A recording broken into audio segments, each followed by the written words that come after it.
এই কোরিয়ান ড্রামাটা তার চেয়েও দ্বিগুণ ভয়ঙ্কর। ভাবুন তো, আপনি সকালে উঠে দেখলেন যে আপনার সাজানো জীবনটা ধ্বংস হয়ে গিয়েছে। কোনো কারণ ছাড়াই আপনাকে নরকের মতো একটা জেলে পৌঁছতে হচ্ছে। আপনার মনে হতে পারে যে এটা ভাগ্য, কিন্তু না, আপনি জানতে পারলেন যে আপনার পুরো জীবনটা আসলে অন্য কারোর হাতে থাকা একটা ভিডিও গেম।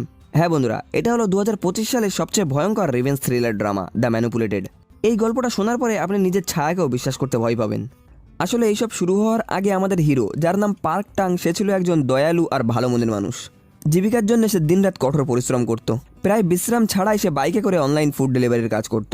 একদিন খাবার ডেলিভারি দেওয়ার সময় সে একটা টবে রাখা গাছ দেখতে পাই, যার পাতাগুলো শুকিয়ে যাচ্ছে। আমাদের হিরো একজন গাছপ্রেমী, তাই সে টবটা ছায়ায় সরিয়ে নিয়ে আসে আর মালিকের জন্য একটা নোট রেখে যায়, যাতে লেখা ছিল গাছকে যেন ভালো করে যত্ন নেয়। ডেলিভারি শেষ করে সে রাস্তায় একজন বয়স্ক মহিলাকে দেখতে পাই। তিনি তাকে তার কাছে থাকা ব্যাগটা বইতে সাহায্য করতে বলে। সেও বিনা দ্বিধায় হাসি মুখে রাজি হয়ে যায়। সেই রাতে পার্ক একটা স্টোরের বাইরে বসে রাইস বল খাচ্ছিল। তখনই কাছেই পড়ে থাকা একটা ফোন বেজে ওঠে। সে ফোনটা ধরতেই ওপাশ থেকে একজন যুবতী মহিলা বলল সে ভুল করে ফোনটা ফেলে এসছে আর তাকে একটা মোটা অঙ্কের পুরস্কারের বিনিময়ে ফোনটা ফেরত দিতে অনুরোধ করে। কিছু রোজগারের আশায় পার্ক রাজি হয়ে যায়।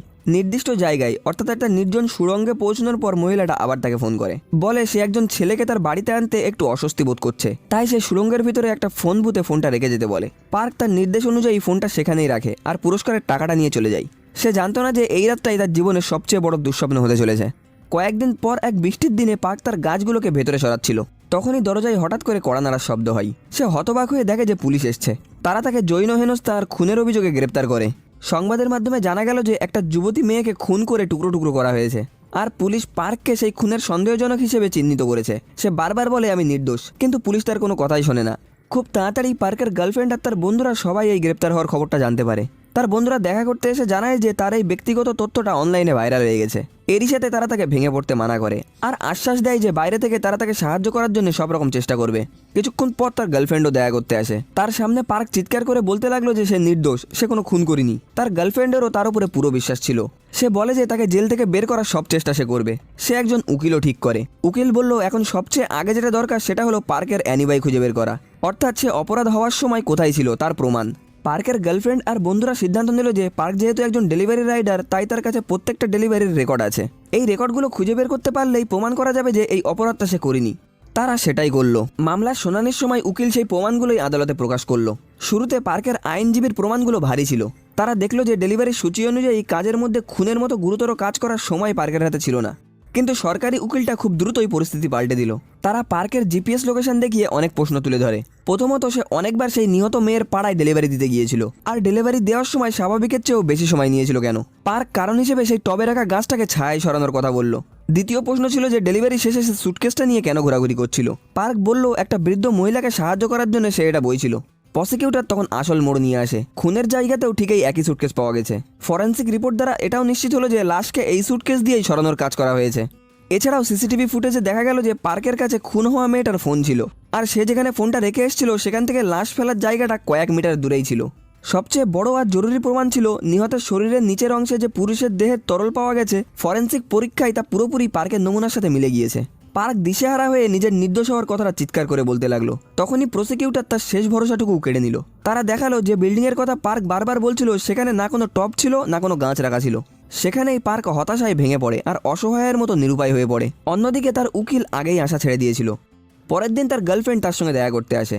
অপরাধের জায়গায় প্রমাণ হিসেবে যে ছবিগুলো দেখানো হয়েছিল তাতে সে পার্কের কাছে থাকা কাপেল ব্রেসলেটটা দেখতে পেয়েছিল। সে নিজের চোখে বিশ্বাস করতে পারছিল না। ভেঙে পড়া অবস্থায় তার গার্লফ্রেন্ডও ব্রেসলেটটা খুলে ফেলে আর পার্কের সাথে সব সম্পর্ক ভেঙে দিয়ে ব্রেকআপ করে চলে যায়। সেও এখন তার উপরে বিশ্বাস করতে পারছে না।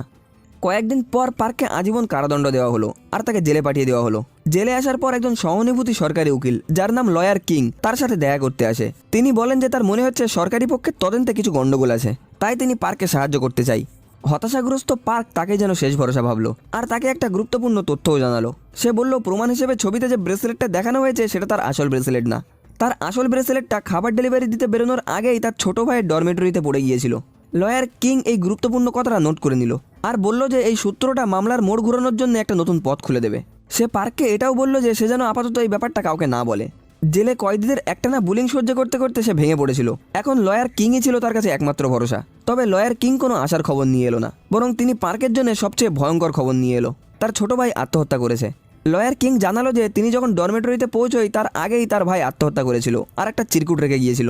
ভাই হারানোর এই যন্ত্রণাটা পার্কের বেঁচে থাকার শেষ আশাটুকু নিভিয়ে দিল। কিন্তু চোখ বন্ধ করার সময় যেন সে তার প্রিয় ছোট ভাইকে দেখতে পায়। সে তাকে বেঁচে থাকতে বলছে।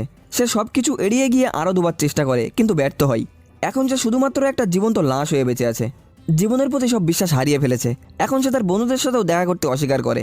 একটা ইস্টারের দিন জেলের চার্চের একটা অনুষ্ঠানে তার একটা সহকারী বন্ধু ইয়ং সিক তাকে নিয়ে যায়। তার বন্ধু ইয়ং সিক তাকে এক টুকরো কেক দেয় আর খ্রিস্টীয় ভাষায় তাকে সান্ত্বনা দিয়ে অনুরোধ করে সে যদি মানিয়ে নিতে না পারে তবুও যেন সে বেঁচে থাকে। সে যেন আত্মহত্যা করে এত তাড়াতাড়ি জীবন থেকে হার না মেনে নেয়। ইয়ং সিক তাকে বলে যে এরপরের জীবনটা যেন সে ঈশ্বরের দেওয়া উপহার বলে মেনে নেয়, আর জীবনে যা যা করার আফসোস তার রয়ে গেছে সেগুলো যেন সে সব পূরণ করে। ইয়ং সিকের এই কথাগুলো পার্কের মনে গভীরভাবে ছাপ ফেলে দেয়। সে নিজেকে ধরে রাখতে পারে না আর কান্নায় ভেঙে পড়ে। এরপরে সময়ের সাথে সাথে পার্ক খ্রিস্টান ধর্মে বিশ্বাস্ত হতে লাগলো। কয়েদিদের অত্যাচার নীরবে সহ্য করতে করতে সে সব শক্তি দিয়ে নিজেকে জীবনের সাথে জড়িয়ে নিল। এরপরে সে মন দিয়ে পড়াশোনা আর শরীরচর্চা করতে লাগলো। সে একটা টেকনিক্যাল সার্টিফিকেটও অর্জন করে। আর গাছ লাগানো তো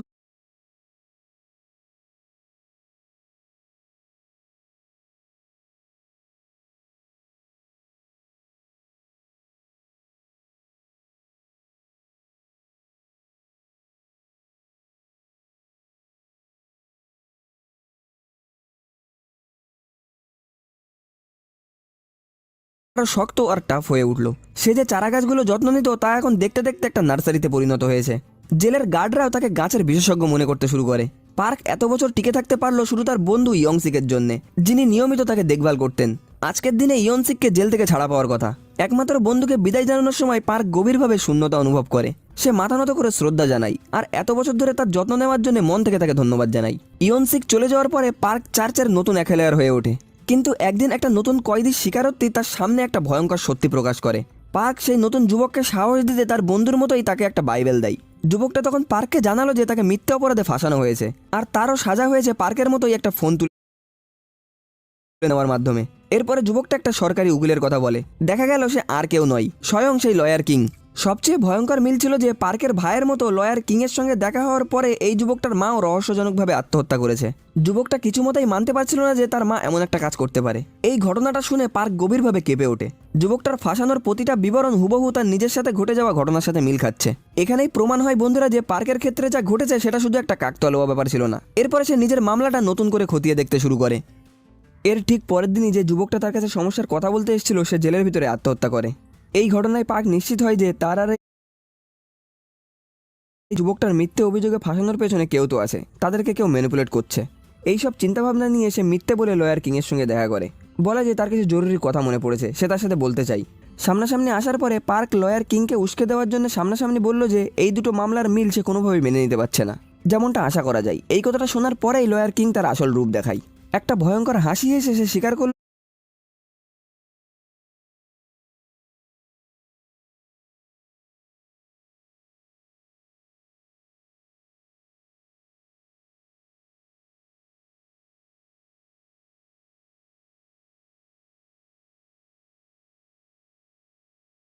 কোনো গন্ডগোল আছে, তখন তাকে খুন করা হয়েছিল, সে আত্মহত্যা করেনি। এইসব জানার পরে সে তো রেগে ফেটে পড়ে। সে শপথ নেয় যে লয়ার কিংকে সে মেরে ফেলবে আর নিজেকে নির্দোষ প্রমাণ করবেই। এই প্রতিশোধের কথাই বন্ধুরা আমি প্রথমে বলেছিলাম। গল্পটা তো এবার শুরু হচ্ছে। এরপর সে চার্চ থেকে নেওয়া বাইবেলটাও ফিরিয়ে দেয় আর সেখান থেকে তার পরিকল্পনা শুরু করার জন্য একটা পেরেক বের করে নেয়। মনস্থির করে নেয় যে খুনের বদলা খুন করেই নেবে। জানা গেল যে এই চক্রান্তের পেছনে যে মাস্টার মাইন্ড আছে তার নাম আন ইয়োহান। সে ধনী ব্যক্তিদের পরিবারের করা অপরাধ অন্য কারোর উপরে সাজিয়ে দেওয়ার কাজ করে। যদি কোনো ধনী যুবক ভুল করে কোনো ঝামেলায় জড়িয়ে পড়ে তাহলে হান সেই যুবকের দোষটা ধামাচাপা দিতে সাহায্য করে। সে সেই পরিবারের চেয়ারম্যানকে দিয়ে একটা মোটামুটি বড় অঙ্কের টাকা দিয়ে একটা বিশেষ ধরনের মূর্তি কিনতে বলে। মূর্তিটা কেনা হলেই বোঝা যায় যে এই কাজটা করতে সে রাজি আছে। এই কাজটা এইভাবে শুরু করা হয় যাতে টাকা পয়সার লেনদেন নিয়ে কোনো রকম সন্দেহ না হয়। এরপরে হান খুব যত্নের সাথে নিখুঁতভাবে একের পর এক সাজানো ঘটনা তৈরি করে আর নির্দোষ লোকটাকে ফাঁসিয়ে দেয় যাতে ধনী যুবকটা স্বাধীনভাবে জীবন কাটাতে পারে। একজন খুনি ডাক্তার আছে যে হানের হয়ে নিখুঁতভাবে এই কাজগুলো করে। সেই মিথ্যে অপরাধের দৃশ্য আর প্রমাণ তৈরি করে। লয়ার কিংও হানের এই পরিকল্পনার একটা অংশ। অন্যদিকে পার্ক এই সময় জেলে একটা গোপন পরিকল্পনা করছিল। সে এখন তার কঠোর ট্রেনিংয়ের পরে জেলের বুলিদের কাছ থেকে আর মোটেও ভয় পায় না। এমনকি সে এখানে বুলিদেরকে মেরে ধরে সতর্ক করে দেয় যেন ভবিষ্যতে তাকে আর বিরক্ত না করে তারা। জেলের ভিতরে একটা গুন্ডাও আছে বন্ধুরা, যার ডাক নাম হলো প্রিন্সিপাল। সে পার্কের এই ক্রমশই শক্তিশালী হয়ে ওঠাটা সহ্য করতে পারছে না। সে ওকে শেষ করে দিতে চায়। তবে জেলার পার্ক তাকে সতর্ক করে দেয় যে সে যেন পাগলের মতো কোনো কাজ না করে, কারণ কয়েকদিন আগেই জেলে একটা মৃত্যু হয়েছে আর এখন যদি তারা কোনো কিছু করে তাহলে তাদের উপরে সন্দেহ হতে পারে। তারা দুজনই গোপনে জেলের ভিতর থেকে হানের ষড়যন্ত্রে সাহায্য করত। জেলের বাইরে আমরা দেখি ছাড়া পাওয়ার পরে ইয়নসিক তার বাবার মেরামতের দোকানটা চালাতে শুরু করেছে। তিনি জেলের চার্চের ফাদারের কাছ থেকে জানতে পেরেছে যে পার্ক বাইবেলটা ফিরিয়ে দিয়েছে। এটা শুনে ইয়নসিক চিন্তিত হয়ে সাথে সাথে তার সাথে দেখা করতে আসে। সে ভাবছিল যে পার্ক হয়তো আবার আত্মহত্যা করার চেষ্টা করবে, কিন্তু এবার এটা সম্ভব ছিল না। এখানে পার্ক তাকে বিশেষ করে জানালো যে সে জেল থেকে খুব তাড়াতাড়ি পালাতে চলেছে। এরপরে সে পালানোর জন্য সকলের চোখের সামনেই তার গোপন কাজগুলো শুরু করে দেয়। সে খুব মনোযোগ দিয়ে গার্ডদের শিফটের পরিবর্তনের সময়, দরজার চাবি আর খাবার ডেলিভারির গাড়ির আসার সময় ইত্যাদি খুঁটিনাটি বিষয়গুলো নোট করতে শুরু করে। এই সব কিছুর জন্যই তাকে খুব সাবধানে প্রস্তুতি নিতে হচ্ছিল। তবে জেলের ভিতরে প্রতিটা সেকেন্ডই বিপজ্জনক। সেই রাতে একজন কয়েদিকে পার্কের সেলে বদলি করা হয়। এই কয়েদিটাকে পাঠিয়েছিল প্রিন্সিপাল, কারণ সে পার্কের থেকে কতটা হিংসা করে সেটা তো আমরা জানি। তাই সে তাকে শিক্ষা দেওয়ার জন্য তাকে এখানে পাঠিয়েছিল। পার্ক বিপদটা বুঝতে পারে আর একটা সংক্ষিপ্ত লড়াইয়ের পরে বিন্দুমাত্র আঘাত না পেয়ে কয়েদিটাকে হারিয়ে দেয়। তবে এখানে আমাদের হিরো বুঝতে পারে যে প্রিন্সিপাল তার জন্য বিপদ হয়ে দাঁড়াতে পারে, তাই তাকে আগে সরাতে হবে। পরের দিন পার্ক ইচ্ছাকৃতভাবে প্রিন্সিপালকে উস্কে দেয়। এতে সে রেগে গিয়ে পার্কে খুন করার উদ্দেশ্য নিয়ে ঝাঁপিয়ে পড়ে, কিন্তু সাথে সাথেই গার্ডরা এসে তাকে ধরে ফেলে আর তাকে একা একটা অন্ধকার সেলের ভিতরে ঢুকিয়ে দেওয়া হয়। পথের কাঁটা সরানোর পরে পার্ক একজন গার্ড ইয়ং এর সঙ্গে দেখা করে, যিনি প্রায়ই তার দেখাশোনা করত। সে তার কাছ থেকে এক টুকরো স্পঞ্জ চাই। পার্ক স্পঞ্জগুলো নিয়ে একটা ফুলের টবের নিচে লুকিয়ে রাখে আর পরে সেটা অন্য একটা গোদামের ভিতরে নিয়ে যায়। পরের দিন সে সেই এলাকায় আসা পরিষ্কার করা একটা লোককে হামলা করে ঘায়েল করে দেয়। তারপরে নিজে ইচ্ছাকৃতভাবে সেই পরিষ্কার করার দায়িত্বটা নিয়ে নেয়। পরিষ্কার করার সময় পার্ক সেই গুদামটাই যায় যেখানে সে স্পঞ্জগুলো লুকিয়ে রেখেছিল আর সেগুলো বের করে নিয়ে আসে। এরপরে সেটাকে শ্বাস হিসেবে ব্যবহার করে একটা চাবির আকৃতি তৈরি করে। কেউ না দেখার সুযোগ নিয়ে সে শ্বাসের ভিতরে একটা তরল পদার্থ ঢেলে দেয় আর সেই আধা তৈরি চাবিটা একটা ফুলের টবের নিচে লুকিয়ে রাখে। পরে একজন গার্ডের গাড়ি ঠিক করার অজুহাতে পার্ক সুযোগটা নিয়ে ওয়ার্কশপে আসে। সেখানে তার শেখা দক্ষতা ব্যবহার করে সে দুটো চাবি কেটে নকল একটা চাবি তৈরি করে। একটা গার্ড এসে তাকে রুটিন মাফিক তল্লাশিও করে, কিন্তু সে লুকোনো চাবিটা খুঁজে পায় না, কারণ চাবিটা তো পার্কের কাছে ছিল না। সেটা ছিল গার্ড তাকে যে বার্গারটা দিয়েছিল সেই ব্যাগের ভিতরে। ঠিক সেই সময় হানের সাথে কাজ করা খুনি ডাক্তারটা কয়েদিদেরকে টিকা দেওয়ার জন্য জেলের ভিতরে আসে। তার আসল উদ্দেশ্য ছিল যে ওষুধ বদলে দিয়ে পার্ককে মেরে ফেলা। তারা এভাবেই কাজ করে, যে নির্দোষ ব্যক্তি সাজা পেয়েছে সে যদি নিজে থেকে আত্মহত্যা না করে তাহলে তারা তাকে মেরে ফেলে। মানে বন্ধুরা, এরা কোনো প্রমাণ রাখতে চায় না। ভাগ্যক্রমে জেলার অনিচ্ছাকৃতভাবেই পার্কে সাহায্য করে ফেলে। পরের দিন জেলে একটা লড়াইয়ের প্রতিযোগিতা ছিল আর জেলার তার লড়াইয়ের দক্ষতার জন্য পার্কের উপরে বাজি ধরেছে। তিনি চান না যে টিকার কারণে পার্কের খেলার উপরে যেন কোনো রকম প্রভাব পড়ে, তাই জেলার অন্য একজনকে পার্কের জায়গায় টিকা নিতে পাঠিয়ে দেয়। তবে পার্কের এখানে লড়াই করার কোনো আগ্রহ ছিল না। পরের দিন সে খুব সহজেই তার প্রতিদ্বন্দ্বীকে হারিয়ে দিয়ে লড়াইটা শেষ করে দেয়। দেখতে দেখতেই সেই দিনটা চলে আসে যেদিন পার্ক পালাবে বলে পরিকল্পনা করেছিল। পরিকল্পনা অনুযায়ী পালানোর জন্য আর মাত্র আধা ঘন্টা বাকি আছে। ঠিক তখনই খুনি ডাক্তারটা বুঝতে পারে যে টিকাটা নিয়েছে সে আসলে পার্ক ছিল না। ডাক্তার জোর দিতে লাগলো তাকে অবশ্যই টিকাটা নিতে হবে। হাতে সময় কম রয়েছে দেখে সেও ইঞ্জেকশনটা নিতে রাজি হয়ে যায়। সে জানতোই না যে ডাক্তার টিকার ভিতরে মারাত্মক বিষ ভরে রেখেছে। ইঞ্জেকশনটা নেওয়ার পরে পার্ক সুযোগ পেয়ে লুকিয়ে রাখা পেরেকটা বের করে নেয়, যেটা সে চার্জ থেকে নিয়েছিল। সে পেরেকটাকে পাওয়ার সোর্সের মধ্যে ঢুকিয়ে দেয়, যার ফলে শর্ট সার্কিট হয়ে সব সিসিটিভি ক্যামেরাগুলো বন্ধ হয়ে যায়। গার্ডরা যখন দেখতে আসে যে কী হয়েছে তখন পার্ক চুপচাপ কন্ট্রোল রুমের ভিতরে ঢুকে যায় আর চাবিগুলো সেখান থেকে বের করে নেয়। এরপরে সে নকল করা চাবিটা ব্যবহার করে গুদম ঘরের দরজাটা খুলে ফেলে। সেখান থেকে সে সাধারণ পোশাকগুলো নেয় যাতে পালাতে সুবিধা হয়। চুরি করা চাবিগুলো দিয়ে সে একে একে লোহার দরজাগুলো খুলে ফেলে। অবশেষে সে বাতাস চলাচলের একটা জায়গায় গিয়ে পৌঁছয় যেটা গার্ডদের চোখের আড়ালে ছিল। পার্ক জেলের পোশাকটা খুলে ফেলে আর সেই নালের ভিতরে হামাগুড়ি দিয়ে ঢুকে পড়ে। পথটা খুব বেশি লম্বা ছিল না। সে খুব তাড়াতাড়ি নিচে একটা মিটিং রুম দেখতে পায়। নিচে নেমে সে অন্য একটা গুদামের ভিতরে এসে পড়ে, যেখান থেকে একটা করিডোর পার হতেই জেলের সার্ভিস এরিয়ায় পৌঁছানো যাবে। সার্ভিস এরিয়ায় পৌঁছানো মানেই জেলের গেট, আর স্বাধীনতা থেকে মাত্র কয়েক ধাপ দূরে ছিল সে। পার্ক নিজেকে সার্ভিস এরিয়ার লবিতে বসা একজন ভিজিটার হিসেবে সাজিয়ে নেয়, যার ফলে সে সবার নজর এড়িয়ে জেলের ভিতর থেকে বেরিয়ে যেতে পারবে। সে একটা বয়স্ক মহিলার খাবারের বক্স নিয়ে ইচ্ছাকৃতভাবে একটা ঝামেলা সৃষ্টি করে, যাতে সে সবার মনোযোগটা সেখান থেকে সরিয়ে দিতে পারে, যার ফলে সে সবার নজর এড়িয়ে এই এলাকা থেকে বেরিয়ে যায়। তার নিখুঁত পরিকল্পনার কারণে পার্ক সত্যি সত্যিই সার্ভিস এরিয়ার দরজা দিয়ে বাইরে বেরিয়ে যায়। দুর্ভাগ্যবশত বাইরে পা দেওয়ার সাথে সাথেই সেই শয়তান ডাক্তারটার টিকার প্রভাব দেখাতে শুরু করে। তার চারপাশের পৃথিবী যেন ঘুরছিল। শেষমেশ সে প্রবেশপথের মাটিতেই লুটিয়ে পড়ে, যার ফলে তার পালানোর চেষ্টাটা ব্যর্থ হয়ে যায়। কি কপাল বন্ধুরা, এরকম জায়গায় সত্যিই খারাপ লাগে। যখন তার জ্ঞান ফেরে পার্ক নিজেকে জেলের হাসপাতালে দেখতে পাই। ডাক্তার তাকে জানায় যে তার শরীরে ইঁদুর মারা বিষ ইঞ্জেকশন করা হয়েছিল। ভাগ্যক্রমে সে প্রায় ভিটামিন ওষুধ নিত, যার জন্য বিষটা তার শরীরে ভালো করে ছড়ায়নি। জেলের গার্ড যিনি পার্ককে প্রায় দেখাশোনা করতো সে এই পালানোর ব্যাপারটা জানতে পেরে তাকে খুব বকাবকি করে, কিন্তু শান্তভাবে পার্ক গার্ডটাকে অনুরোধ করে সে যেন ইয়নসিককে তার হয়ে ধন্যবাদ জানাই, কারণ ইয়নসিকই তার জন্য ভিটামিনগুলো কিনে দিয়েছিল। এক কথায় বন্ধুরা, ইয়নসিকের জন্যই আবারও তার জীবন বেঁচে গিয়েছে। ঠিক এই মুহূর্তেই প্রিন্সিপাল সবেমাত্র সেই অন্ধকার সেলের ভিতর থেকে ছাড়া পেয়েছে। সে সাথে সাথেই তার দলবল নিয়ে পার্কে খুঁজতে শুরু করে। তবে পার্ক অনেক আগে থেকেই বিপদ বুঝে নেওয়ার অভ্যেস তৈরি করে ফেলেছিল। প্রিন্সিপাল যখন বিছানায় ছুরি মারে তখন সেটা খালি ছিল। এটা দেখে প্রিন্সিপাল তো রেগে আগুন। ঠিক সেই সময় পার্ক তার সামনে এসে দাঁড়ায়। বদমাইশটার দলের লোক বেশি ছিল, কিন্তু আমাদের হিরোও কিছু কম যায় না। নিজের অসাধারণ দক্ষতা দিয়ে পার্ক প্রিন্সিপালের সব লোকজনকে একাই সামলিয়ে নেয়। একটা ছুরি নিয়ে বদমাশটা তাকে আঘাত করে। এবার যেন পার্কের ভিতরে একটা দানব চলে এসছে, সে সামনে কাউকেই ছাড়ছে না। কয়েক দফা লড়াই করার পরে সে প্রিন্সিপালকে কাবু করে নেয় আর সেই ছুরি দিয়ে তার কালো মোমবাতিতে আঘাত করে। হ্যাঁ বন্ধুরা, ওটাই যেটা ভাবছেন। এরপর পার্ককে এইসব করার জন্য সেই অন্ধকার সেলের ভিতরে রাখা হয়। এই সময় সে আবার তার ছোট ভাইয়ের একটা ইলিউশন দেখতে পায়। ভাইয়ের কথা মনে পড়তেই সে তাকে রক্ষা করতে না পারার জন্য তার কাছে ক্ষমা চাই। একই সাথে সে তার মৃত্যুর জন্য দায়ী ব্যক্তির কাছ থেকে বদলা নেওয়ার জন্য শপথ নেয়। ঠিক সেই রাতেই পার্ক সহ আরও কয়েকজন কয়েদিকে জেল থেকে অপহরণ করা হয়। গার্ডরা তাদেরকে মারতে মারতে একটা গোপন ভ্যানে করে একটা অজানা স্থানে নিয়ে যায়। এটা ছিল বন্ধুরা সেই মাস্টার মাইন্ড হানের পরিকল্পনার একটা অংশ। হানের উপরমহলের আইনজীবীদের সাথে বড় ধরনের যোগাযোগ ছিল। এর আগের দিন সে পুলিশ প্রধানের সাথে যোগাযোগ করেছিল। এরপরে পুলিশ প্রধান তখন জেলারকে নির্দেশ দিল যে হানের প্রতিটা অনুরোধ যেন পালন করা হয়। এরপরে হান জেলারকে নির্দেশ দেয় যে জেল থেকে তার ডর্জনখানিক ভয়ঙ্কর কয়েদি লাগবে, সেটা যেন তার কাছে পৌঁছে দেওয়া হয়। এর মূল্য হিসেবে হান জেলারকে কয়েকশো কোটি টাকা মূল্যবান দুটো সোনার ইট দেয়। লোভী জেলারও সহজে রাজি হয়ে যায়। পরের দিন জেলার বেশ কয়েকজন গার্ডকে জড়ো করে তাদের প্রত্যেককে বড় অঙ্কের টাকা দিয়ে সহযোগিতা করার নির্দেশ দেয়। জেলার সহ গার্ডরাও এই পরিকল্পনায় যুক্ত ছিল, যার ফলে পার্ক সহ মোট 12 জন কয়েদিকে গোপনে জেল থেকে বের করে আনা হয়। অন্যদিকে হান খুব আনন্দে সেই 12 জন কয়েদিদের ফাইল দেখছিল। তারা প্রত্যেকেই ছিল কুখ্যাত অপরাধী, তবে পার্ক ছাড়া, সে ছিল অন্যায়ভাবে সাজানো কয়েদি। সেই রাতে 12 জন কয়েদিকে একটা গোপন জায়গায় নিয়ে যাওয়া হয়। পরের দিন সকালে তাদের সবাইকে সাদা পোশাক পরানো হয়। তারপর একে একে সবাইকে একটা পরিত্যক্ত কারখানা মতো দেখতে একটা জায়গায় নিয়ে আসা হয়। তাদেরকে স্বাগত জানানোর জন্য সবচেয়ে উঁচু জায়গায় দাঁড়িয়েছিল এই সব কিছুর মাস্টার মাইন্ড আনিও হান। হান উত্তেজনা ভরা গলায় সেই 12 জন কয়েদিকে জানালো যে এটা তাদের জন্য একটা সুযোগ। এই সময় পর্যন্ত পার্ক জানতো না যে এই মানুষটার জন্যই তার পুরো সাজানো জীবনটা নষ্ট হয়ে গিয়েছে। এই ঘটনার পেছনের মাস্টার মাইন্ড হান হলো একটা ইনভেস্টর কোম্পানির প্রতিনিধি। সে একই সাথে একটা সাইকো জিনিয়াস।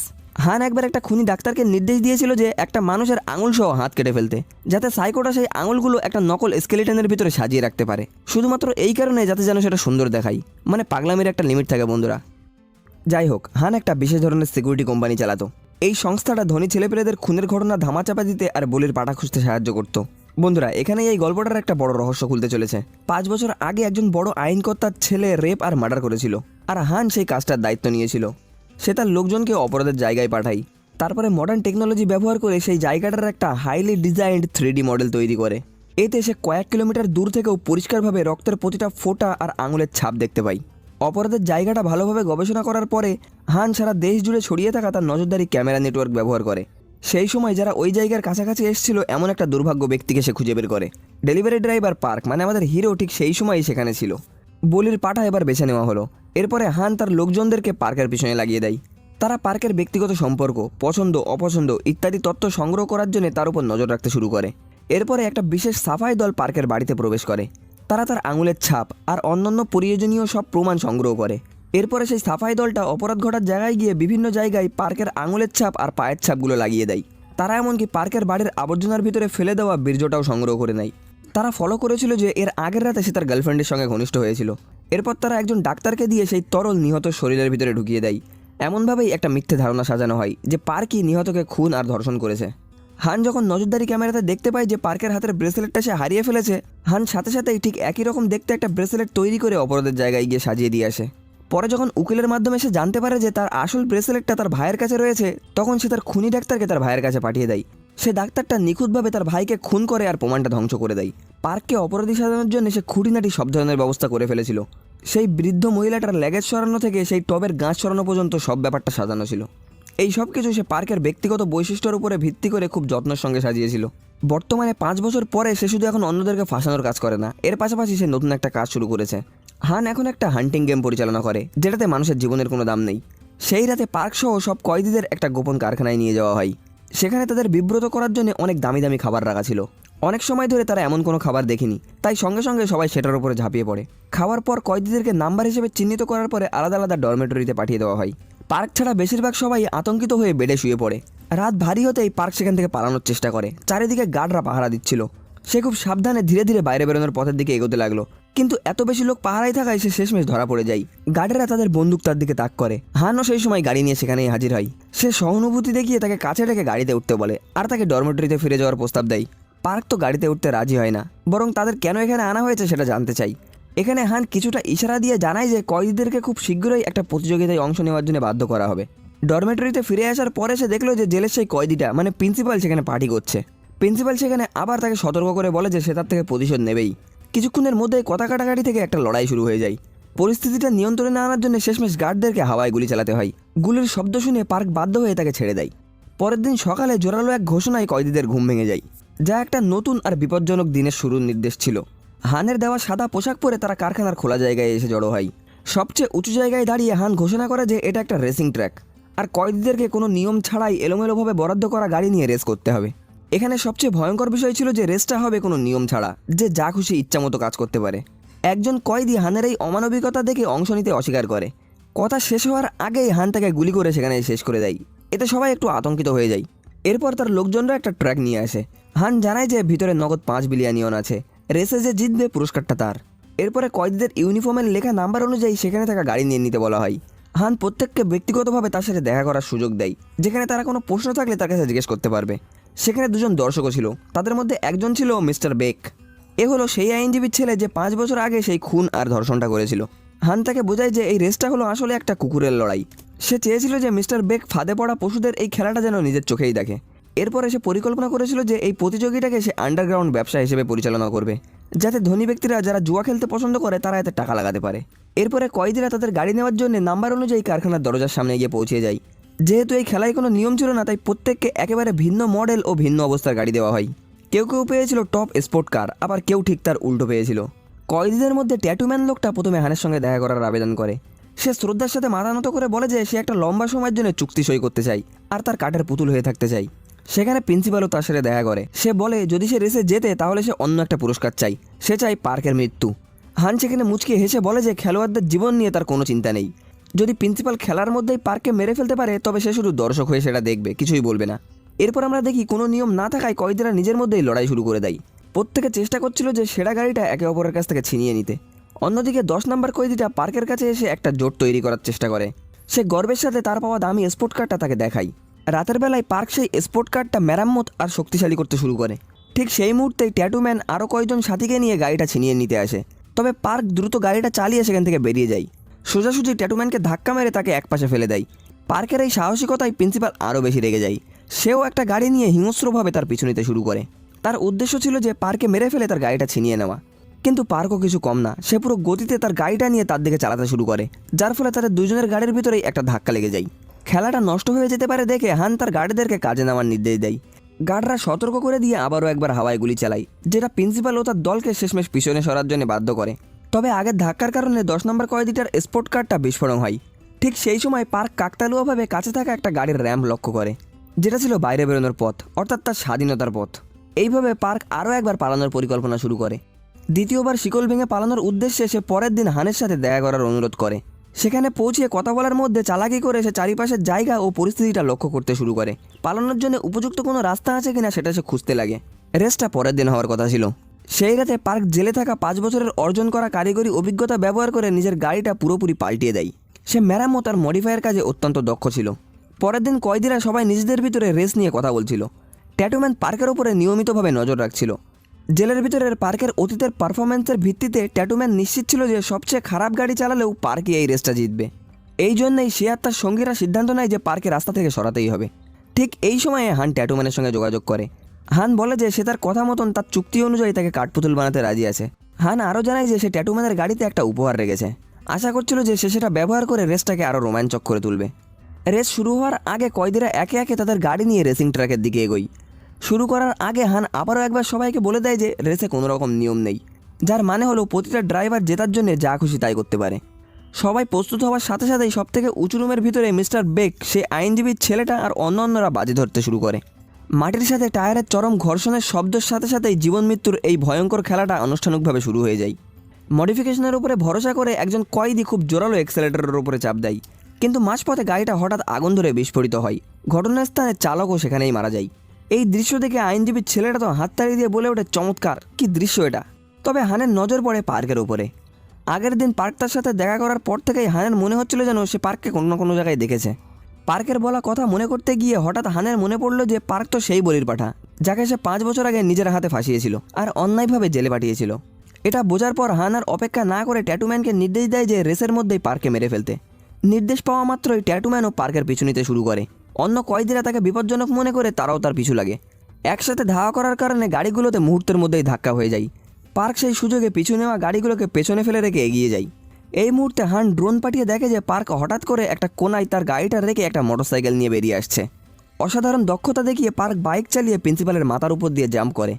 ট্যাটুম্যান তখন হানের দেওয়া উপহার অর্থাৎ একটা বন্দুক বের করে তার দিকে গুলি চালাতে লাগে, কিন্তু পার্কও একটা ফাঁদ পেতে রেখেছিল। মোটরসাইকেলের পেছনে শিকল দিয়ে বাঁধা একটা গ্যাস সিলিন্ডার ছিল। ট্যাটুম্যান কাছাকাছি আসতেই সিলিন্ডারটা তার গাড়ির সাথে জড়িয়ে যায়, ফলে তার গাড়িটা উল্টিয়ে গেল। এই দৃশ্যটা দেখে হান খেলার নিয়মটা বদলে দেয়। এখন থেকে উদ্দেশ্য হলো যে পার্ককে ধরা বা মেরে ফেলা। যে জিতবে সে প্রাইজ মানির থেকে দ্বিগুণ মূল্য পাবে। টাকার লোভে প্রিন্সিপাল ছুরি বের করে পার্কের সাথে হাতাহাতি লড়াইয়ে নেমে যায়, কিন্তু সে পার্ককে একটু কম ভেবে ফেলেছিল। মাত্র কয়েক দফা লড়াইয়ের পরেই প্রিন্সিপালকে সে পুরোপুরি ঘায়েল করে মাটিতে ফেলে দেয়। উপর থেকে আতঙ্কিত হয়ে হান একটা স্নাইপার দিয়ে পার্কের লক্ষ্য করে গুলি চালাতে শুরু করে। পার্কও কোনোভাবে একটা আড়ালে লুকিয়ে একটা মোটরসাইকেল নিয়ে বেরিয়ে আসে। পার্কের দৃষ্টিটা বাইরে বেরোনোর র্যাম্পের দিকে যাওয়া দেখে হান বুঝতে পারে যে তার আগের দিন দেখা করার আসল উদ্দেশ্য ছিল পালানো। নিচে পার্ক গ্যাস সিলিন্ডারের নজলে লোহার রড দিয়ে বাড়ি মারতে থাকে, ফলে সিলিন্ডারটা ছিটকিয়ে গিয়ে ঘটনাস্থানে একটা বিশাল বিস্ফোরণ ঘটায়। রক্তের মতো লাল আগুনের মাঝখান দিয়ে পার্ক মোটরসাইকেল নিয়ে র্যাম্পের দিকে তীব্র গতিতে ছুটতে লাগলো। হান পেছন থেকে তাকে লক্ষ্য করে গুলি চালায়, কিন্তু অল্পের জন্য গুলিটা এড়িয়ে গিয়ে সে নদীতে ঝাঁপ দেয়। সে সফলভাবে শিকল ভেঙে বেরিয়ে আসতে পারে আর কোনো মতে সাঁতার কেটে নদীর তীরে চলে আসে। সেখান থেকে বেরোনোর পরে পার্ক লোকজনের নজর এড়িয়ে তার জেলের বন্ধু ইয়ংসিকের সাথে এসে দেখা করে। ইয়ংসিক যে তার ভালো বন্ধু সেটা তো আমরা আগে থেকেই জানি। এখানে সে শুধু তার ক্ষতস্থানগুলো ব্যান্ডেজ করে না, সে তাকে আশ্রয় দেয় আর তাকে একটা স্মার্টফোন দেয়। পরের দিন পার্ক তার মা আর ভাইকে দেখতে তাদের কবরের কাছে আসে। তাদেরকে দেখার পরে প্রতিশোধের আগুন যেন তার ভিতরে আরও বেশি করে জ্বলে ওঠে। এখন পার্কের একমাত্র লক্ষ্য হলো এই চক্রান্তের মাস্টারমাইন্ডকে সাজা দেওয়া। সিদ্ধান্ত নিল সে প্রথমে লয়ার কিংকে দিয়ে শুরু করবে। পার্ক দ্রুত উকিলটার আস্তানা খুঁজে বের করে আর সেই ভণ্ড মানুষটাকে ধরে বেধড়ক পেটাতে শুরু করে। অফিস তল্লাশি করতে গিয়ে পার্ক একটা মেয়ের ছবি সহ একটা ফাইল খুঁজে পায়। উকিল স্বীকার করে যে এই মেয়েটা একটা হেয়ার ড্রেসের শপ চালায়, যাকে পার্কের মতো করেই জেলে অন্য কারোর স্থান নেওয়ার জন্য বলির পাঠা হিসেবে খুঁজে বের করা হয়েছে। পার্ক যখন ব্যাপারটা নিয়ে ভাবছিল ঠিক তখনই খুনি ডাক্তারটা ঝড়ের বেগে ভিতরে ঢুকে আসে। তাদের ভিতরে একটা মারাত্মক লড়াই শুরু হয়ে যায়। তারা দুজন মিলেও পার্কের সাথে পেরে উঠছিল না। উকিলকে দ্বিতীয়বার ধরাশায়ী করার পরে সে স্বীকার করে যে এই ডাক্তারটাই পার্কের ভাইকে খুন করেছে। এই কথাটা বলা শেষ হতেই ডাক্তারটা ঘরের ভিতরে একটা ডেটোনেটর ছুঁড়ে মারে।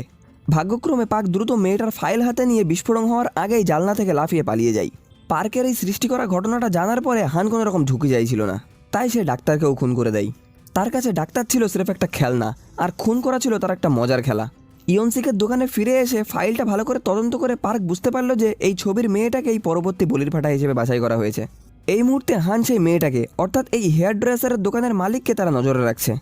জানা গেল যে খুনের অস্ত্রটা দেখতে একটু অস্বাভাবিক ছিল। হান সেই অস্ত্রটাকে হেয়ার ড্রেসারের কাচের মতো ভেবে তাকেই ফাঁসানোর সিদ্ধান্ত নিয়েছে। এখন তাই সমস্ত নজর রয়েছে তার এই মেয়েটার উপরে। পার্ক সেই মহিলাটাকে সাহায্য করবে বলে মনস্থির করে নেয়, কারণ সে বিশ্বাস করছিল যে এই মহিলাটাই তার নিজের নাম পরিষ্কার করার চাবিকাঠি। সে তার বন্ধু ইয়নসিকের কাছ থেকে দরকারি সব জিনিসপত্র জোগাড় করে আর একটা নজরদারি যন্ত্র তৈরি করে হেয়ার ড্রেসারের দোকানের উল্টো দিকের একটা ল্যাম্পপোস্টে গিয়ে লাগিয়ে দেয়। ইয়নসিক তাকে কিছু টাকা দেয় আর সবসময় তার পাশে থাকার প্রতিশ্রুতিও দেয়। এখানে পার্ক ইমোশনাল হয়ে যায়। এখন পার্কের শেষ আশ্রয় ছিল তার বন্ধু ইয়নসিকি। পরের কয়েকদিন পার্ক হেয়ার ড্রেসারের দোকানের চারিপাশে ক্যামেরা বসায়। তার একমাত্র লক্ষ্য ছিল যে দোকানের আশেপাশে কোনো সন্দেহজনক লোককে খুঁজে বের করা। এর মধ্যেই একদিন সন্ধ্যেবেলা দেখা যায় যে একটা মেয়ে ইয়নসিকের ড্রয়ার থেকে টাকা চুরি করছে। পার্ক তাকে ধরে ফেলে, কিন্তু এখানে আমরা জানতে পারি যে এটা হলো ইয়নসিকের মেয়ে নো উনবি। মেয়েটার স্বভাব ছিল খুব ভয়ঙ্কর। সে পার্কের কাছ থেকে সপ্তাহে ভাড়া দাবি করে। টাকা নেওয়ার পরেও সে পার্ককে একটা ঘুষি মেরে সেখানে ফেলে দেয়। এরপর আমরা দেখি যে ফুটেজ দেখার সময় পার্ক লক্ষ্য করে যে একটা গাড়ি বারবার দোকানের পাশ দিয়ে যাওয়া আসা করছে। তার নিজের মামলার সাথে সে মিলিয়ে বুঝতে পারে যে তার উপরে ব্যবহার করা ফোন পাওয়া আর ফিরিয়ে দেওয়ার কৌশলটাই এই মেয়েটার উপরেও ব্যবহার হবে। যেমনটা আশা করা হয়েছিল, চুলকাটা দোকানের মালিক একটা ফোন ফেরত দিতে গিয়েছে। তার মেয়ের কাছ থেকে ঠিকানা নিয়ে পার্ক দ্রুত মোটরসাইকেলে করে বেরিয়ে পড়ে।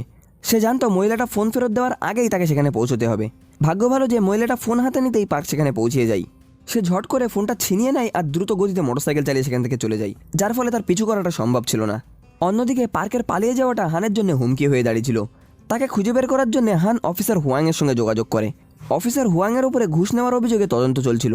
হান তাকে প্রতিশ্রুতি দেয় যদি সে পার্ককে খুঁজে বের করতে পারে তাহলে তার বিরুদ্ধে সব ধরনের অভিযোগ সে তুলে নেবে আর তার পদোন্নতিও করবে। অফিসার হুয়াং প্রথমে তদন্তের জন্য জেলে আসে। সেখানে সেই দয়ালু গার্ড ইয়ং যে পার্কের প্রায় দেখাশোনা করতো, সে পার্কের এই নিখোঁজ হয়ে যাওয়ার ব্যাপারটা নিয়ে জেলারের কাছ থেকে জবাবদাহি চাই। কিন্তু জেলার যে হানের এই ষড়যন্ত্রের সঙ্গে জড়িত ছিল সে এই ব্যাপারে তাকে কিছুই জানাতে চাইল না, বরং সে তাকে মিথ্যে কথা বলে আর তাকে অনুরোধ করলো যেন সে গোপনে অফিসার হুয়াংকে পার্কে খুঁজে বের করতে সাহায্য করে। এরপরে অফিসার হুয়াং তাকে সঙ্গে নিয়ে পার্কের পুরনো সেলের ভিতরে তল্লাশি চালায়। সেখানে সে বিছানার নিচেই মামলার কিছু ফাইল খুঁজে পায়। পরে সে লয়ার কিংয়ের লাশ পরীক্ষা করতে যায়, যেটা বিস্ফোরণের পরে আর চেনার মতো ছিল না। এরপর অফিসার পার্কের পুরনো জেলের সঙ্গী ইয়নসিকের সাথে দেখা করার পরিকল্পনা করে। অফিসার ইয়নসিককে চাপ দিয়ে জানতে চাইলো যে পার্ক কোথায় আছে। এটা বুঝতে পেরে ইয়নসিক এই ব্যাপারটাকে এড়িয়ে যায়। অফিসার জোর করে একটা নির্দিষ্ট ঘরে তল্লাশি করতে চাইলো, কিন্তু দেখা গেল যে ভিতরে ইয়নসিকের মেয়ে উনবি ছিল। অফিসারের পরিচয় জানার পরে রাগী উনবি তাকে জোর করে ঘরে ঢোকার জন্য অভিযুক্ত করে আর লাথি মেরে তাকে ঘর থেকে বের করে দেয়। এভাবেই পার্ক অল্পের জন্য এবার রক্ষা পেয়ে যায়। ফোনটা ছিনিয়ে নেওয়ার পরে পার্ক ইয়নসিকের দোকানে আসে আর সেটাকে পরীক্ষা করে। পরীক্ষা করার পরে জানতে পারা গেল যে ফোনের মালিক ছিল একজন মিউজিশিয়ান, সে পিয়ানো বাজাতো। স্পষ্টভাবেই বোঝা গেল যে এই লোকটাই খুন হয়েছে। মাস্টারমাইন্ড হান চেয়েছিল যে একটা মিথ্যে ধারণা সাজাতে যে চুলকাটা দোকানদার মহিলাটাই মিউজিশিয়ানটাকে মেরে তার ফোন নিয়ে পালিয়ে গিয়েছিল। পার্ক বুঝতে পারে যে এই ষড়যন্ত্রের জন্য ফোনটা খুব গুরুত্বপূর্ণ। এরপরে সে এটাও জানতে পারে যে আজ পুলিশ এসেছিল তাকে খুঁজতে। সে ইয়নসিককে কোনো রকম ঝামেলায় জড়াতে চায় না, তাই সে সেখান থেকে চলে যেতে চায়, কিন্তু তার বন্ধু তাকে থামিয়ে দেয়। তাকে আশ্বাস দেয় যে তার দোকান সবচেয়ে নিরাপদ জায়গা। এরপর মৃত ব্যক্তি মানে মিউজিশিয়ানটার ফোন ব্যবহার করে পার্ক সেই মহিলাটাকে ফোন করে যে চুলকাটা দোকানদারের কাছে ফোন করে যোগাযোগ করেছিল। পার্ক নিজেকে ছোটোখাটো চোর বলে দাবি করে আর কিছু টাকার বিনিময়ে ফোনটা ফিরিয়ে দিতে চায়। মহিলাটাও বেশি কিছু না ভেবে রাজি হয়ে যায়। পার্ক তাকে নির্দেশ দিল যে টাকাটা বাইকে থাকা একজন কুরিয়ার বয়ের হাতে তুলে দিতে আর তারপর ফোনটা ফেরত নিতে একটা নির্দিষ্ট বিল্ডিংয়ের মেল বক্সের কাছে যেতে বলে, যেমনটা আমাদের হিরোর সাথে হয়েছিল বন্ধুরা সেই টানেলের ভিতরে। মহিলাটা ফোনটা নিয়ে সেখান থেকে চলে যায়, কিন্তু সে জানে না যে পার্ক তার পিছু নিয়েছে। তার পিছু করতে করতে পার্ক একটা গোদামের ভিতরে ঢুকে পড়ে। সে একজন কর্মীকে অজ্ঞান করে দিয়ে তার পোশাক পরে ভিতরে ঢুকে যায়। সেখানে সে দেখে যে কিছু লোক চুলকাটা দোকানের মহিলাকে ফাঁসানোর জন্য বিভিন্ন ধরনের ব্যক্তিগত জিনিস, আঙুলের ছাপ, চুল আর অন্যান্য জিনিসগুলো সংগ্রহ করেছে। পার্ক গোপনে তার ফোন দিয়ে এই সব কিছু রেকর্ড করতে শুরু করে, কিন্তু সেই গুরুত্বপূর্ণ মুহূর্তে ইয়নসিক তাকে ফোন করে। সে জানাতে চাইছিল যে চুলকাটার দোকানে অচেনা কেউ একজন ঢুকে পড়েছে। ফোন বেজে ওঠায় পার্ক ধরা পড়ে যায়, কিন্তু দ্রুত বুদ্ধি কাটিয়ে সে সেখান থেকে পালাতে সক্ষম হয়। অন্যদিকে হানের জন্য কাজ করা একজন খুনি মহিলা চুলকাটার দোকানে ঢুকে সেই মহিলার উপরে আক্রমণ করে। ভাগ্যক্রমে পার্ক ঠিক সময়ে সেখানে পৌঁছে যায় আর সেই খুনির সাথে তার একটা ভয়ঙ্কর লড়াই শুরু হয়ে যায়। তাদের দুজনেই শক্তি প্রায় একই রকম ছিল, কেউ একে অপরের থেকে কম না। তবে ইয়নসিক সময় মতো পুলিশকে ফোন করে দেয় আর সুযোগ পেয়ে দোকানদার মহিলাটা আর তার মেয়েকে সুরক্ষিতভাবে পুলিশ আসার আগেই তার মেরামতের দোকানে নিয়ে আসতে পারে। দোকানে থাকা উনবি পার্কের উপরে নিয়মিত নজর রাখছিল। সে বুঝতে পারে যে পার্ক একজন দয়ালু আর খুব ভদ্র মানুষ। এরপরে পার্ক দোকানদার মহিলাটাকে তার তদন্তের সব তথ্যগুলো দেখায়, তাকে কিভাবে ফাঁসানো হচ্ছিল সেই সব কিছু তার সামনে রাখে। দোকানদার মহিলাটা ভেঙে পড়ে, এখন তার যাওয়ার আর কোনো জায়গা নেই। সেই জন্যই পার্ক ও ইয়নসিক মিলে উনবিমকে রাজি করায় সে যেন তাদের দুজনকে কিছু সময়ের জন্য এখানে থাকতে দেয়। এইসব ঘটনাগুলো দেখে উনবিম শেষমেশ বুঝতে পারে যে পার্ক হয়তো খুনি না। সে তাকে কিছু প্রশ্ন করতে শুরু করে। উনবিমের প্রশ্নের মাঝখানেই পার্ক স্বীকার করে যে তাকে ফাঁসানো হয়েছিল। এই সব কিছু জানার পরে সেই রাতে উনবি ঘুমাতে পারছিল না। সে ভাবছিল পার্ক সত্যিই একটা ভালো মনের মানুষ, তার সাথে খুব খারাপ হয়েছে। উনবি এর তার বাবার সাথে দীর্ঘ সময় ধরে সম্পর্ক ভালো ছিল না। পার্কের কথাটা ভেবে এই প্রথমবার সে তার বাবাকে ফোন নাম্বার দেয়।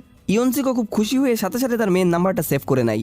দোকানে ফিরে এসে তারা দুজন খবরের মাধ্যমে জানতে পারে যে মিউজিশিয়ানটাকে যে খুন করেছিল সে এর মধ্যেই মারা গিয়েছে। এটা দেখে তারা বুঝতে পারে যে এই মামলায় দোকানদার মহিলাটাই একমাত্র বলির পাঠা ছিল না। পার্ক খোঁজ নেওয়ার জন্য দ্বিতীয়বার গোপনে সেই গোদামের ভিতরে আসে, কিন্তু এবার সে দেখলো যে প্রমাণ সংগ্রহের দায়িত্বে থাকা সব কর্মীদেরকে খুন করা হয়েছে। সেখানকার কনভেয়ার বেল্ট থেকে খুনি ডাক্তারের কাটা মাথাটা গড়িয়ে পড়ে। এর ঠিক পাশেই দোকানদার মহিলা আর পার্কের ছবি রাখা ছিল, সাথেই পার্কের জন্য নগদ টাকার একটা ব্যাগও রাখা ছিল। মাস্টারমাইন্ড হান্ট যে তাকে নিয়ে উপহাস করছিল সেটা সে বুঝতে পেরে খুব রেগে যায়। তার সামনে থাকা একটা বড় স্ক্রিনে তখন একটা ছেলের ফটো আর তার নাম দেখানো হচ্ছিল। এই ছেলেটাই ছিল বন্ধুরা সেই বড় আইনজীবীর ছেলে মিস্টার বেক, যার ভুলের কারণের জন্যই আমাদের হিরোকে বলির পাঠা হতে হয়েছিল। এই ব্যাপারে বন্ধুরা আমরা একটু পরে আরো ভালো করে জানতে পারবো। অহংকারী হান সেখানে একটা সোশ্যাল মিডিয়া অ্যাকাউন্টের হ্যান্ডেলও শো করেছিল আর পার্ককে তার নিজের বদলা নেওয়ার জন্য উস্কে দিচ্ছিল। পিছন থেকে হান নিজেকে ঈশ্বর হিসেবে দেখাচ্ছিল। সে এই বিশাল খেলার সমস্ত কিছু পরিচালনা করছে। গুদমের ভিতরে থাকা প্রত্যেকটা মানুষই তার নির্দেশে খুন হয়েছে। আসলে আগের দিন যখন সে জানতে পেরেছিল যে তার সহকর্মী ফোন উদ্ধার করার জন্য বেকার টাকা খরচ করেছে, সে সাথে সাথেই সেই খুনি মহিলাটাকে তাদের সবাইকে মেরে ফেলার নির্দেশ দেয়। আর এখন সে চাইছিল যে পার্ক যেন এই আইনজীবী আর তার ছেলেকে শেষ করে ফেলে, কারণ গেম থেকে পার্ক পালানোর পরে আইনজীবী আর তার ছেলে মিস্টার বেক হানকে দোষারোপ করছিল। এমনকি তারা তাকে চাকর বলেও অপমান করে। স্বাভাবিকভাবেই হান নিজের অপমানের কথাটা সহ্য করতে পারে না, তাই সে পার্ককে ব্যবহার করে আইনজীবী আর তার ছেলেকে শেষ করে ফেলতে চাই। বর্তমানে আমরা দেখি যে পার্ক এই পরিস্থিতিটা দেখে খুব বেশি রেগে আছে। হান তাকে এখানে আরও কিছু জরুরি তথ্য জানাই। সে বলে যে মিস্টার বেকি হলো সেই মামলার আসল অপরাধী, যার কারণে পার্ককে গত 5 বছর ধরে বিনা কারণে জেলে পুষতে হয়েছে। হান খেলাটাকে আরও আকর্ষণীয় করতে মিস্টার বেকের সোশ্যাল মিডিয়া অ্যাকাউন্টটা পাবলিক করে দেয়, যাতে করে পার্ক তাকে সহজেই খুঁজে পায়। পার্ক তার সোশ্যাল মিডিয়া পোস্টগুলো দেখে জানতে পারে যে মিস্টার বেক এখন বুসানে আছে। এক মুহূর্তও দেরি না করে প্রতিশোধের টানে পার্ক একাই বুসানের দিকে রওনা হয়। অন্যদিকে সিউলের 2 পুলিশ অফিসার ইয়ং আর অফিসার হোয়াং পার্কের খোঁজ এখনো চালিয়ে যাচ্ছিল। পার্ক অফিসার ইয়ংকে ফোন করে জানায় যে সে নিজেই আসল অপরাধীকে ধরে আনবে আর নিজেকে নির্দোষ প্রমাণ করবে। অফিসার হুয়াং ফোনটা ছিনিয়ে নিয়ে বুসান ট্রেন স্টেশনের ঘোষণার শব্দ শুনতে পায়। লোকেশনটা বুঝতে পেরে তারা সাথে সাথেই বুসানের উদ্দেশ্যে রওনা দেয়। এদিকে ইয়নসিক পার্কের সাথে যোগাযোগ করতে না পেরে চিন্তিত হয়ে পড়ে। তার মেয়ে উনবিও তাকে নিয়ে চিন্তিত ছিল। তার বাবাকে নিয়ে এসে পুলিশ স্টেশনে গিয়ে খোঁজ নেয়। সেখানে গিয়ে জেলের অফিসারের কাছ থেকে তারা জানতে পারে যে পার্ককে গ্রেফতার করা হয়নি। উনবি চালাকি করে তার বাবা পার্ককে যে ফোনটা দিয়েছিল সেটার লোকেশন ট্রেস করে বুঝতে পারে যে সে বুসানে আছে। এদিকে বুসানে পৌঁছিয়ে পার্ক তার টার্গেট মিস্টার বেককে দেখতে পায়। সে একটা ইয়াটে পার্টি করছিল। পার্ক লুকোচুরি না করে সরাসরি মিস্টার বেকের মুখোমুখি হয়ে যায়। সে গোপনে তার ফোনের রেকর্ডারটাও চালু করে দেয়। মিস্টার বেককে উস্কানি দিয়ে সে তার মুখ থেকে সবকিছু স্বীকার করাতে চাইছিল। মিস্টার বেক বলির পাঠা মিস্টার পার্ককে চিনতে পায়, কিন্তু কোনো রকম অপরাধবোধ তো দূরে থাক, সে উল্টো অহংকার দেখায়। সে একদল গুন্ডাদেরকে ডাকে পার্ককে সামলানোর জন্য। মুহূর্তের মধ্যেই একটা মারাত্মক লড়াই শুরু হয়ে যায়। প্রথমে তো ঠিক ছিল, কিন্তু কিছু মার্শাল আর্ট জানা গুন্ডারা এসে পার্ককে ক্ষণিকক্ষণের ভিতরেই হারিয়ে দেয়। এরপরে মিস্টার বেক হানের সাথে যোগাযোগ করে আর গর্বের সাথে বলে যে সে পার্ককে ধরে ফেলেছে। সে এটাও বুঝতে পারে যে হানি তাকে সাহায্য করেছে তাকে খোঁজার জন্য। হান এখানে অভিনয় করে নিজের হার স্বীকার করে নেয়। একই সাথে সে মিস্টার বেককে তার প্রোটেকশন ফিও ফিরিয়ে দেবে বলে জানায়। আর পার্কের সাথে সে যা খুশি করতে পারে তা নিয়ে সে কোনো মাথা ব্যথা দেখাবে না। হ্যাঁ বন্ধুরা, হান ঠিক এমনই একজন মানুষ যে নিজের স্বার্থের জন্য সব কিছু করতে পারে।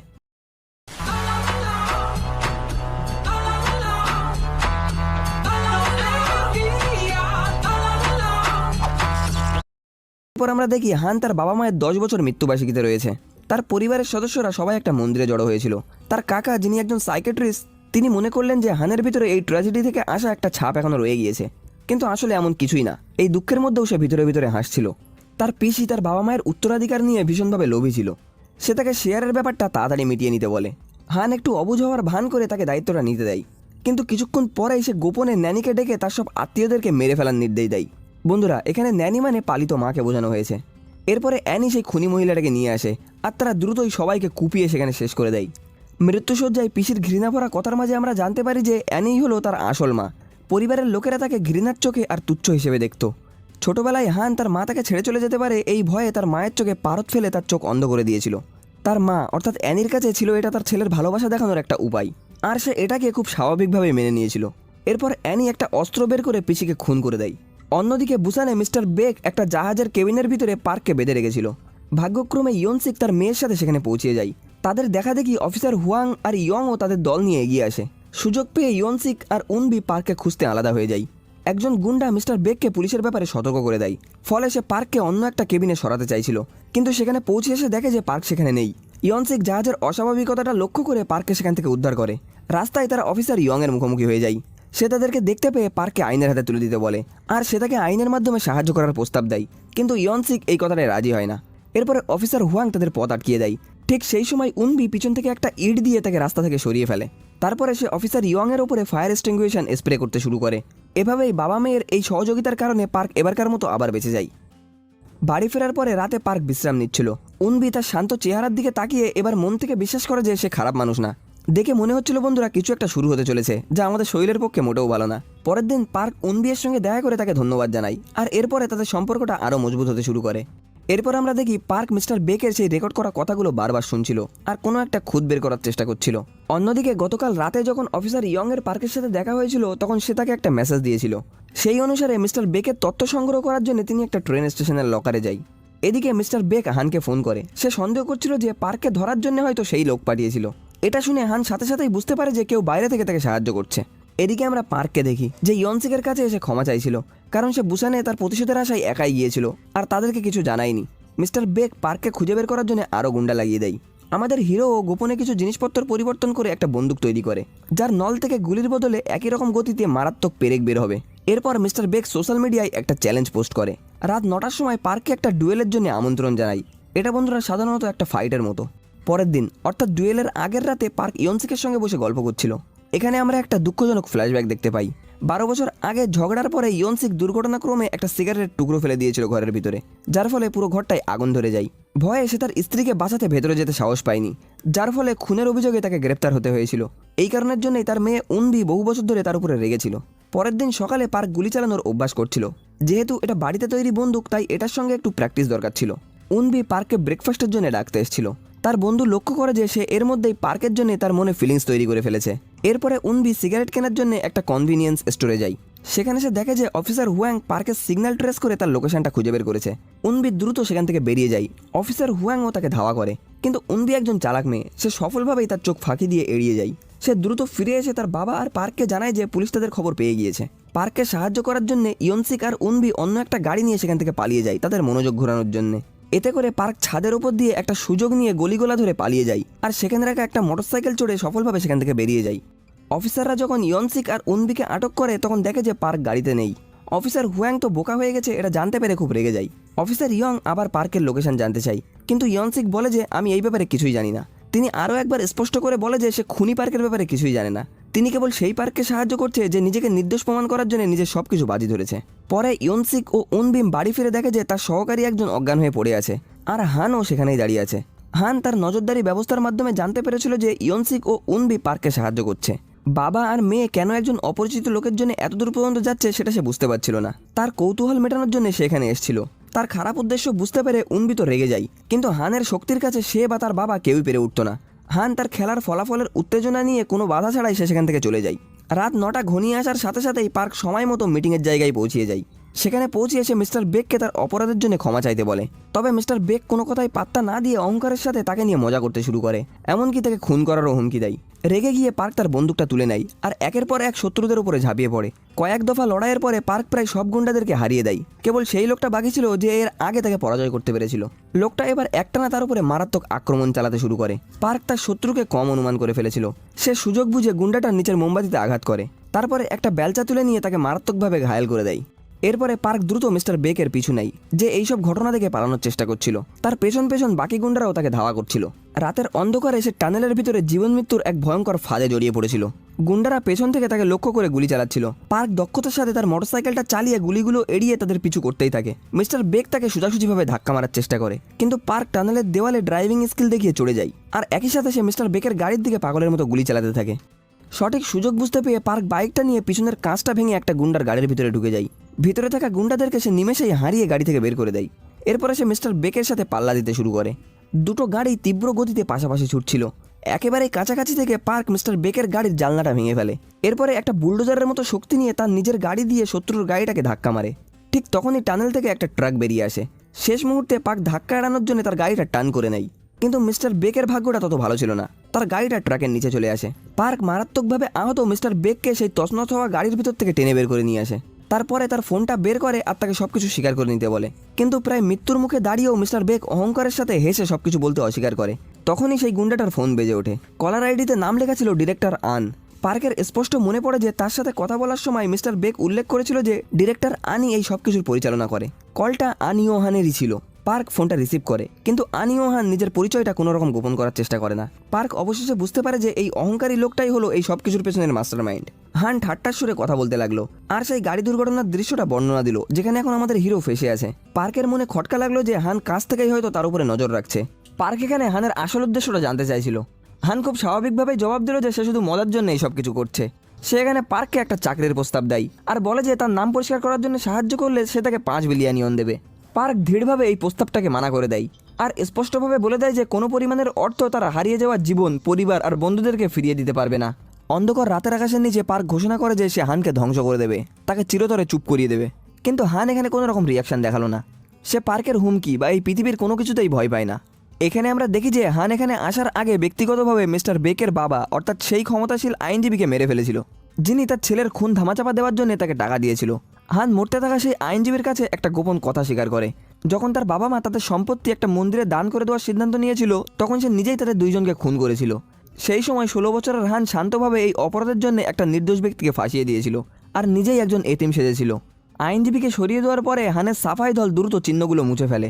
এরপরে হান সাহস করে ইয়নসিকের বাড়ি গিয়ে পার্কের ঘরে ঢোকে। সবকিছু খতিয়ে দেখার পরে সে ইয়নসিকের স্ত্রী আর তার মেয়ে সহ তাদের পরিবারের ফটোটা পুড়িয়ে দেয়। সে কৌতূহলের সাথে দেখছিল আর ভাবছিল যে পার্ক এর পরে কী ধরনের পাল্টা আক্রমণ করবে। এদিকে ইয়নসিক পার্কের সাথে দেখা করার জন্য সিউল যাওয়ার পরিকল্পনা করছিল। আশ্চর্যজনকভাবে অফিসার হুয়াং সেখানে এসে হাজির হয় আর সেই আইনজীবীর খুনের অভিযোগে তাকে গ্রেপ্তার করা হয়, ঠিক পার্কের মতোই, যাকে মিথ্যাভাবে ফাঁসানো হয়েছিল।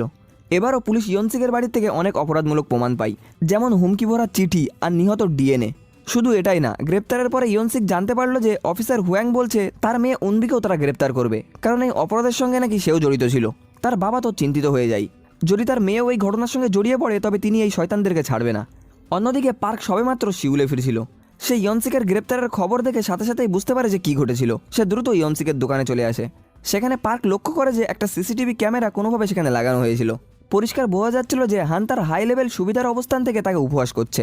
পার্ক ক্ষিপ্ত হয়ে ক্যামেরাটাকে ভেঙে টুকরো টুকরো করে ফেলে। এরপরে সে ভিতর থেকে ভেঙে পড়া উনবিকে সান্ত্বনা দেয়। সে বুঝতে পারছিল না যে কেন তার বাবা নিজেকে রক্ষা করছে না বা নিজের অভিযোগ অস্বীকার করছে না। উনবি তার বাবার আবার জেলে যাওয়াটা মেনে নিতে পারছিল না। পার্ক বুঝতে পারে যে তার জন্য ইয়নসিক এই বিপদে পড়েছে। সে উনবিকে প্রতিশ্রুতি দেয় যে সে সব কিছু আবার আগের মতো ঠিক করে দেবে। সেই রাতে পার্ক কোনো রকম দেরি না করে আবার হানের সাথে যোগাযোগ করে, জানতে চাইছিল যে সে এমন কেন করেছে। সে স্বাভাবিকভাবে জবাব দিল সে পার্ককে নিজের কাছে আনার জন্য এইসব করেছে। পার্ক জানতে চাইল যে আসলে সে কী চাই। হান তাকে আবার ঠান্ডা গলায় একটা নির্দিষ্ট জায়গায় গিয়ে একটা বাক্স খুলতে বলে। বাক্সের ভেতরে ছিল সেই আইনজীবী বায়ের খুনের ছুরিটা আর একটা ফাঁকা চেক। হান পার্ককে দুটো পছন্দ বেছে নিতে বলে, হয় ইয়নসিককে বাঁচানোর জন্য ছুরিটা নিয়ে পুলিশ স্টেশনে গিয়ে ধরা দেওয়া, না হয়তো টাকাটা নিয়ে তার দলে যোগ দেওয়া। হানের কাছে পার্ক, ইয়নসিক আর অন্য সব নিরীহ মানুষরা ছিল শুধুমাত্র পিঁপড়ের চেয়ে বেশি কিছু না। সে স্রেফ তাদের একজনের উপরে পা দিয়েছিল। তাই এমন তুচ্ছ প্রাণীর কাছে ক্ষমা চাওয়া বা মাথা নত করা কোনোটাই প্রয়োজন সে মনে করে না। যে মানুষটার মধ্যে প্রায় কোনো রকম মানবিকতা নেই তার মুখোমুখি হয়ে পার্ক শুধু হতাশ হয়ে পড়ে। অন্যদিকে জেলের ভিতরেও ইয়নসিক এক মরিয়া পরিস্থিতিতে ছিল। তার মনে বারবার মেয়ের সাথে কাটানো সময়ের স্মৃতিগুলো ভেসে উঠছিল। যখন তাকে জেলে পাঠানো হয়েছিল তখন তার মেয়ে প্রায় তার সাথে দেখা করতে আসতো। তার ক্লাসমেটরা তার বাবাকে নিয়ে খারাপ কথা বলতো, তাই ক্লাসের বন্ধুদের সাথে সে প্রায় ঝগড়ায় জড়িয়ে পড়তো, যার কারণে তার মুখে প্রায় আঘাতের দাগ থাকতো। উনবিকে রক্ষা করতে আর তাকে লোকজনের খারাপ কথা থেকে বাঁচাতে তার বাবা তাকে নির্দেশ দিয়েছিল যেন সে তাকে কোনোদিনও বাবা বলে না ডাকে। এমন কটো কথা বলেছিল যেন সে তার বাবাই না। জেল থেকে ছাড়া পাওয়ার কয়েক বছর পর ইয়নসিক আশা করেছিল যে তার মেয়ে তাকে ঘৃণা করবে, কিন্তু বাস্তবে কথা না বললেও উনবি তাকে নিজের বাড়িতে থাকার জন্য অনুমতি দিয়েছিল। একদিন ইয়নসিক তার মেয়ে আর তার বন্ধুর কথোপকথন শুনতে পায়। তিনি জানতে পারে যে সে তাকে খুব মিস করত, কিন্তু এখন মাটিতে ক্লান্ত পিঁপড়েদেরকে ছুটতে দেখে সে একেবারেই দুঃখে ভেঙে পড়ে। পরের দিন উনবি অনেক কষ্টে বন্দিশালায় বাবার সাথে দেখা করতে আসতে পারে। ইয়নসিক বারবার তাকে সতর্ক করে দেয় যদি কেউ তার ব্যাপারে কিছু জিজ্ঞাসা করে তবে যেন সে কোনো রকম উত্তর না দেয়। আর এটাও জানায় যে নিজের সবথেকে প্রিয় মেয়েকে বাঁচানোর জন্য সে একটা অপরাধ স্বীকার করতে চলেছে। তিনি একজনের খুনের দায় নিজের উপরে নিতে যাচ্ছে। অফিসার ইয়ং যখন ইয়নসিকের এই স্বীকারোক্তির খবরটা পায় তিনি বুঝতে পারে যে কিছু একটা গন্ডগোল আছে, আর সাথে সাথে এই মামলার দায়িত্বে থাকা অফিসার হুয়াংয়ের সাথে দেখা করতে গেল। এতদিন তদন্তর পরে অফিসার ইয়ং এটা ভালোভাবে বুঝতে পেরেছিল যে তিনি কোনো রকম খুন করতে পারে না। তিনি দুর্নীতিগ্রস্ত অফিসারকে এইসব করতে মানা করে, কিন্তু অফিসার হুয়াং তার কোনো কথাই কান দেয় না। তিনি অফিসার ইয়ংকে মনে করিয়ে দেয় যে সে স্রেফ একটা গার্ড আর সে যেন নিজের সীমায় থাকে। পরের দিন পার্ক সেই বড় আইনজীবী বাইকের খুনের অস্ত্রটা নিয়ে পুলিশ স্টেশনে গিয়ে ধরা দেয়। পার্ক গ্রেফতার হওয়ার পরে ইয়নসিককে মুক্ত করে দেওয়া হয়। পার্কের কাছে ইয়নসিক ছিল পরিবারের মতো, তাই তাকে রক্ষা করার জন্য তিনি নিজের জীবনটাও বাজি রাখতে পারে। ইয়নসিক বাড়ি ফিরে যখন উনবির সাথে দেখা করে এবার সে তার কঠোর ভাবটা ধরে রাখতে পারে না। সে পুরোপুরি বাবার সামনে ভেঙে পড়ে। সে মন থেকে তার বাবার জন্য ভালোবাসা দেখায়। সে খুব ভয় পেয়ে গিয়েছিল যে তার বাবাকে আবার গ্রেপ্তার করা হয়েছে, কিন্তু বিপদ এখনও কাটেনি। পার্ক যে নিজেই ধরা দেওয়ার সিদ্ধান্ত নিয়েছে সেটা জানতে পেরে হান তার সঙ্গে দেখা করতে আসে। ইয়নসিককে রক্ষা করার জন্য পার্ক এত বড় পদক্ষেপ কেন নিল সেটা সে বুঝতে পারছিল না, তাই সেটা জানার জন্য সে পার্কের সঙ্গে দেখা করে। কিন্তু পার্ক এই প্রশ্নের পেছনে সত্যটা বলে না, কারণ এই সত্যটা বোঝা খুব সহজ ছিল। কিন্তু পার্ক বুঝতে পারলো যে হান একজন সাইকো, তাই ওর পক্ষে এরকম কিছুই সম্ভব না। সে মানুষকে স্রেফ পিঁপড়ের মতো দেখে, একজন শিশু যে খেলা খেলতে ভালোবাসে আর কখনোই বড় হয়নি। পার্কের কথায় হানের মস্তিষ্কের টনক নেড়ে ওঠে। আর এখানেই গল্পে একটা মোড় আসে। হান জেলারকে ফোন করে নির্দেশ দেয় যে বদলি করার দিনই যেন পার্ককে খুন করা হয়। হানের কাছে পার্ক এখন বাদ দেওয়া খেলনার চেয়েও বেশি কিছু না। কিছুক্ষণ পর অফিসার ইয়ং ট্রান্সফারের দায়িত্ব নিতে পুলিশ স্টেশনে পৌঁছয়, আর পার্ককে জেলের ভ্যানে তোলা হয়। ভ্যানে করে যাওয়ার সময় তাদের কথোপকথনের ভিতরে ইয়নসিক ব্যাপারটা বুঝতে পারলো। পার্ক ইয়নসিককে বাঁচানোর জন্য নিজে এই অপরাধের দায়টা নিয়েছে। একটা বিশ্রামের জায়গায় যখন অন্য গার্ডটা নিজের ট্যাঙ্কি খালি করতে যায় তখন অফিসার ইয়ং একটা সাহসী পদক্ষেপ নেয়। তিনি ভ্যানটা চালিয়ে সেখান থেকে দ্রুত বেরিয়ে পড়ে। একটা নির্দিষ্ট জায়গায় পৌঁছানোর পর তিনি পার্কের বাঁধনটা মুক্ত করে দেয় আর তাকে কাছাকাছি পার্ক করা একটা ছোট ভ্যানের কাছে যেতে বলে।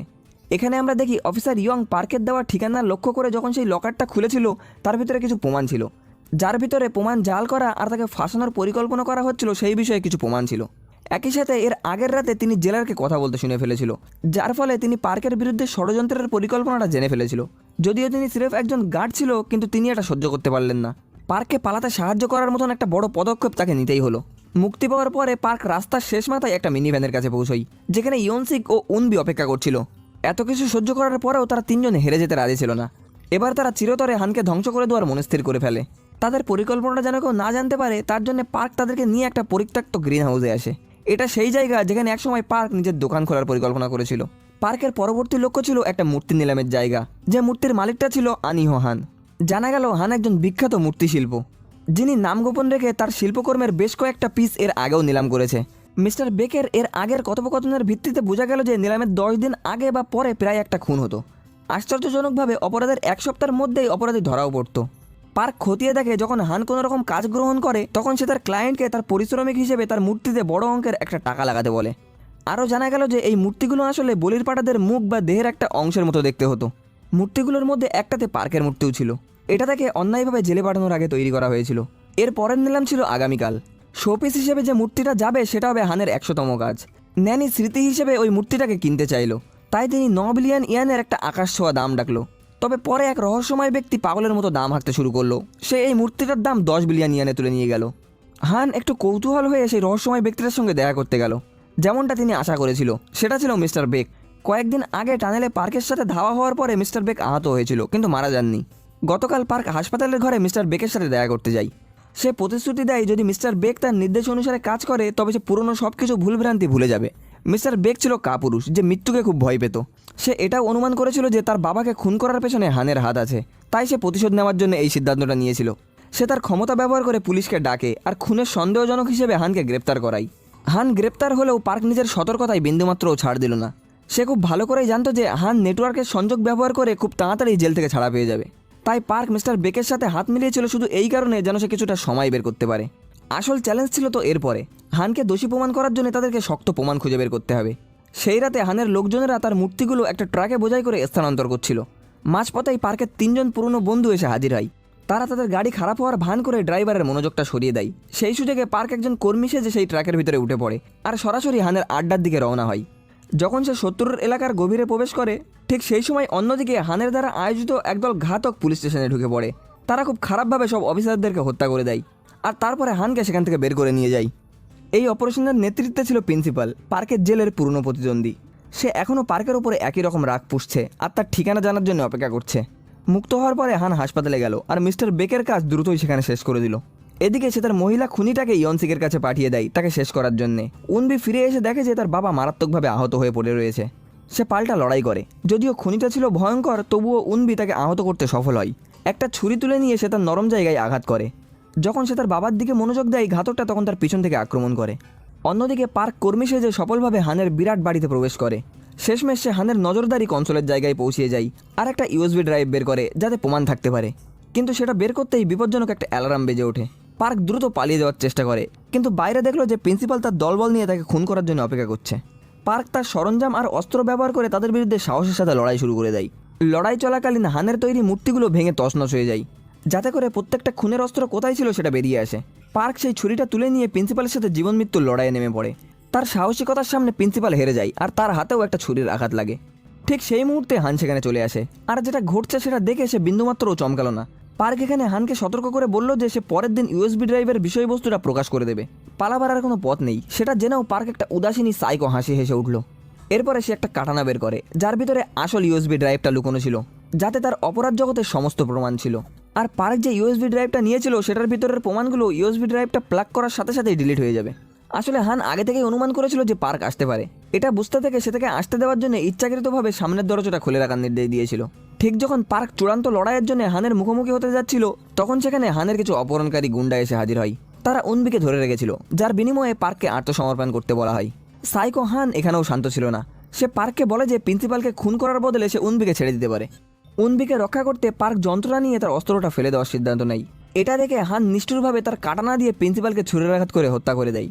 এরপরে সে পার্ককে বলে তার সর্বশেষ মূর্তিটা দেখতে, যেটা ছিল উনবির প্রতিকৃতি।